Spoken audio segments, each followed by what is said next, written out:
closing debate. The Honourable Member for Fredericton. Thank you, Mr. Speaker, and I thank my colleagues for giving me the opportunity to speak here today on this important issue. We certainly are in unprecedented times. It's a remarkable thing for me to be here today representing my own riding, but also carrying the weight of those living in the ridings of my Green colleagues for the members of Saanich Gulf Islands, Nanaimo Ladysmith. I've also been asked to share these comments on behalf of the independent member for Vancouver-Granville. I would first like to acknowledge that we are on the unceded territory of the Algonquin and Anishinaabe people. It is essential that we remember the historical and ongoing implications of those words and the responsibilities we bear towards Indigenous communities across the nation, especially as we face this unprecedented crisis. I know I am not alone in having made this bizarre trek to Ottawa to be present here for these proceedings. I made the 10-hour trip by car with my husband and 2 boys. Nous sommes souvent arrêtés pour acheter l'essence et pour prendre une pause. Nous avons pris toutes les mesures hygiéniques recommandées. And of course, we did our best to entertain a toddler and a 7-year-old for 10 hours in the car. I think of many families and households across the nation answering difficult questions from their children and trying to keep them entertained. I feel you. To the children of Canada, we love you, and we are here for you too. We know this is a difficult time. I would like to take this opportunity to also humbly thank many people, the frontline workers staffing our hospitals, stocking our grocery stores, and keeping our communities safe. Businesses and educational institutions for answering the call and mobilizing in a warlike effort to provide and manufacture supplies that we need. To Dr. Tam and her team for coordinating our public health response, as well as Dr. Bonnie Henry of BC for her incredible work. The tireless efforts of our cabinet ministers and their staff to coordinate a response to COVID-19 across government departments.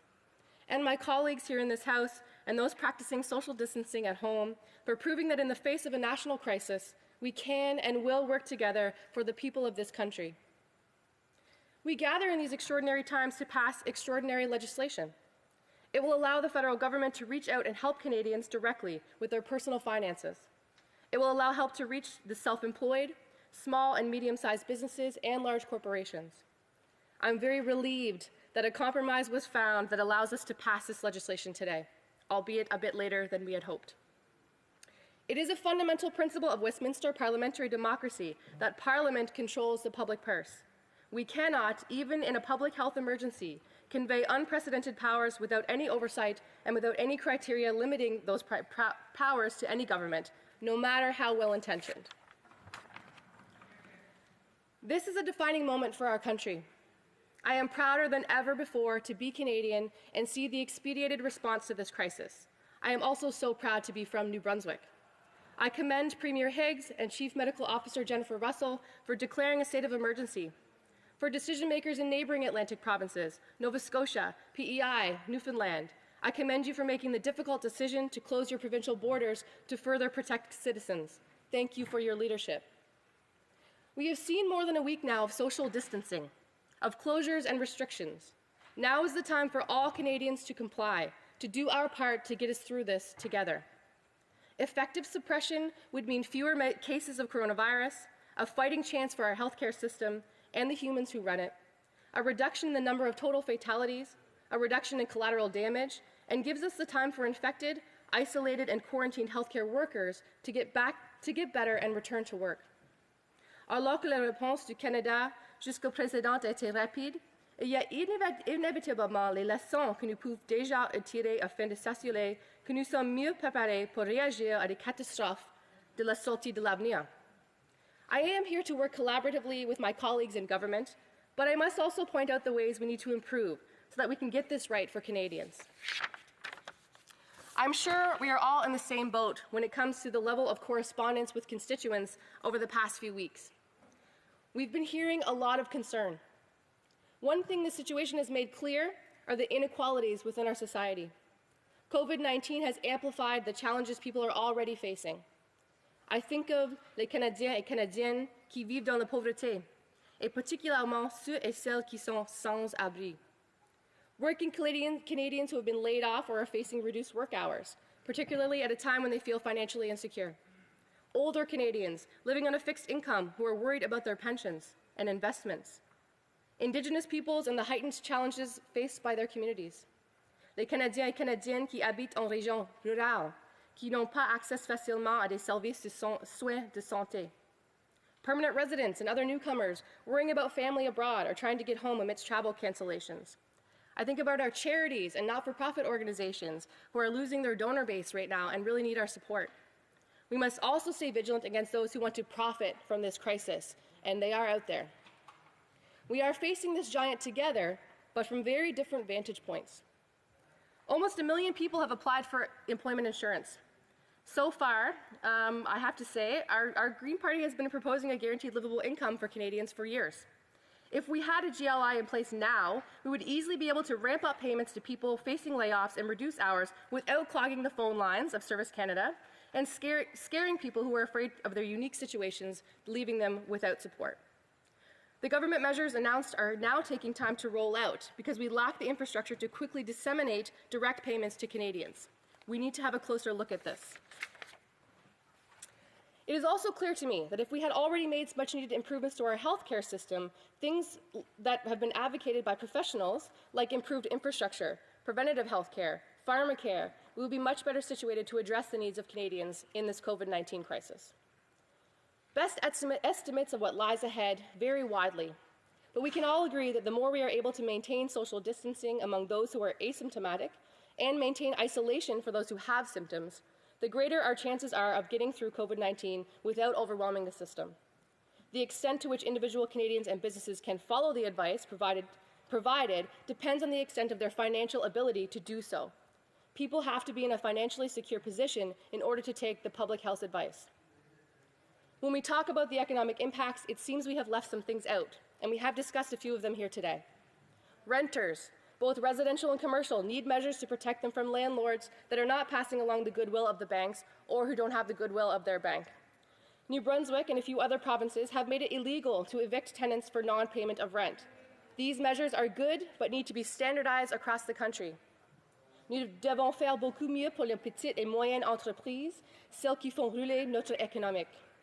As Dan Kelly, president of Canadian Federation of Independent Businesses, puts it, the wage subsidies are the right measure, but the wrong amount. Our assistance measures for businesses are being dwarfed by steps taken or being contemplated elsewhere. For example, in Denmark, the government is offering up to 75% of wages, with the maximum payout per employee 10 times higher than the current offering in Canada. And there seems to be nothing for unincorporated businesses that have employees. This is a big concern. New Brunswick is allowing small businesses to defer WorkSafe New Brunswick premiums for 3 months. The federal government could do the same for EI, CPP, and HST. These are trying times, but we do see examples of hope all across the country. I have seen jingle dress dancers standing out in their yards, dancing for all of our collective healing.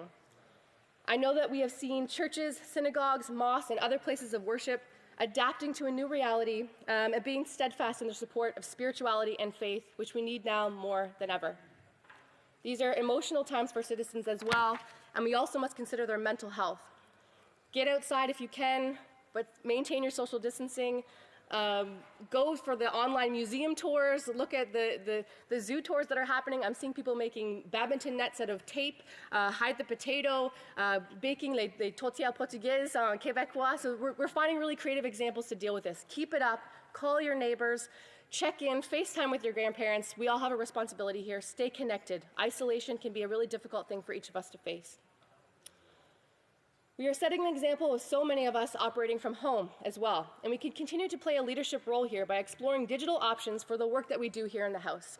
Let's continue to have that conversation. Today means passing this motion to ensure Canadians have the financial resources they need to make ends meet, while we rigorously follow the advice of public health experts. We will get through this if we stick together, even if that means standing apart. Thank you. Merci. Woliwin. Questions and comments. The Honourable Member for Central Okanagan, Similkameen Nicola. Thank you, Mr. Speaker. I certainly appreciate hearing the member's contribution to this debate tonight. She did mention inequality. There certainly is a number of different inequalities in this country, things that I think all of us here would like to address. One of them that I've heard from people is the difference between high-speed internet access in many rural areas. I'd like to ask her a little bit about New Brunswick and whether or not, because many people, Mr. Speaker, are finding some comfort in when they self-isolate, when they try to protect their families from COVID-19, to be able to communicate with the outside world, to be able to make a living if they can telework.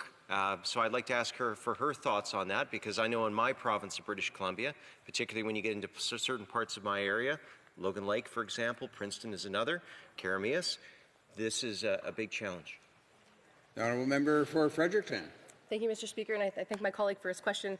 And it's very important. I actually come from rural New Brunswick as well. We've faced issues with our high-speed internet for quite some time, and I know that people are trying to work from home. We're trying to do Zoom conferencing, finding ways to communicate in this kind of new reality that we're facing, and it is creating difficulties. You know, we've had phone calls even not be able to communicate with our staff members or other colleagues in Parliament. So we need to look at what these services can provide to our rural communities, and as well as all of Canada with this new reality that we face. So the bandwidth just can't handle what we are currently seeing with a surge of people even binge watching Netflix or what have you for their entertainment purposes, but certainly for our work at home that we will need to be doing for who knows how long, and those connections to the people that we love that are so crucial. We need to ensure that everyone has that access. So I would hope that these are conversations that we will continue to have in this House.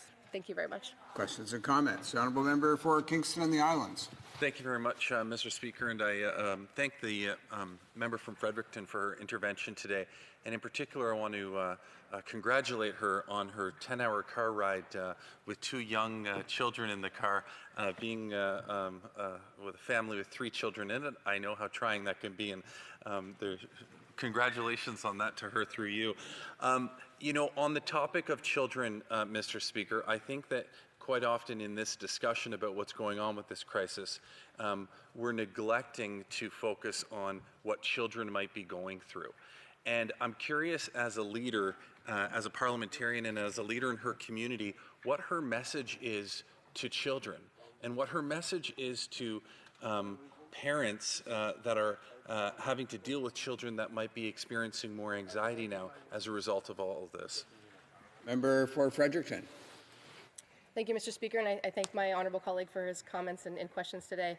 You know, being a mom of a 7-year-old, he understands more than the 2-year-old about what's happening. And he chats with his friends and his headset oftentimes when he's playing video games to entertain himself during this time. And I've heard him say to his friends, "Are you worried about the coronavirus? Are you scared?"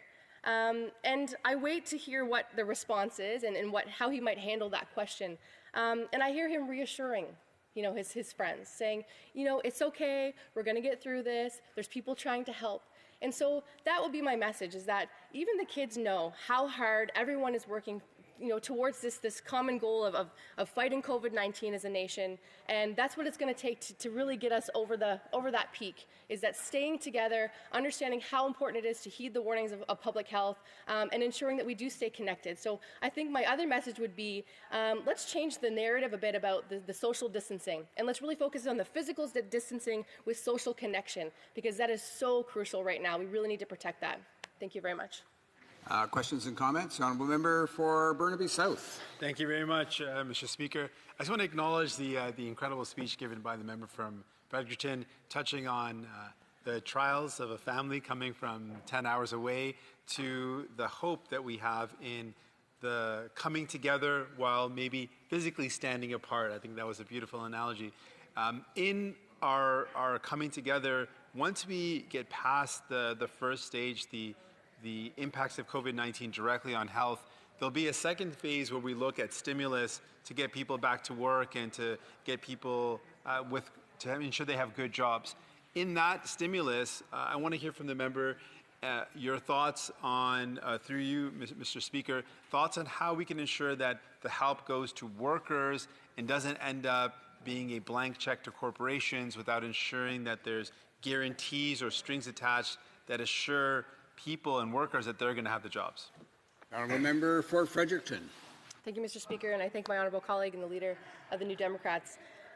Excellent question. This is something that I've been, you know, asked by the media. I've been asked by some of my constituents on some of the comments that are floating around about perhaps bailing out the oil and gas industry or other corporations that are involved in different sectors. And my response is that first, let's look after the individual Canadians, the workers, but they certainly do need jobs to go back to. And so I think we just need to be really careful about the future that we're planning. You know, my honourable colleague from the Bloc mentioned as well that when we're in an economic crisis, it sets the stage for what's to come. And so this is the time for us to make really bold changes to what we want to see in our future here in Canada. And I think those bold changes include looking at expanding other sectors. And of course, I'm very supportive of things like renewable energy and other ways that we can, maximize our energy output and still have Canadians feel that we have, a great role to play in the global stage. But I do feel we need to be careful about where we place our investments moving forward and to understand how the markets are fluctuating and what that looks like moving forward in response to COVID-19. But I think we need to be cautious, but focus first and foremost on the workers and individual Canadians who need money in their pockets now. Thank you very much for your question.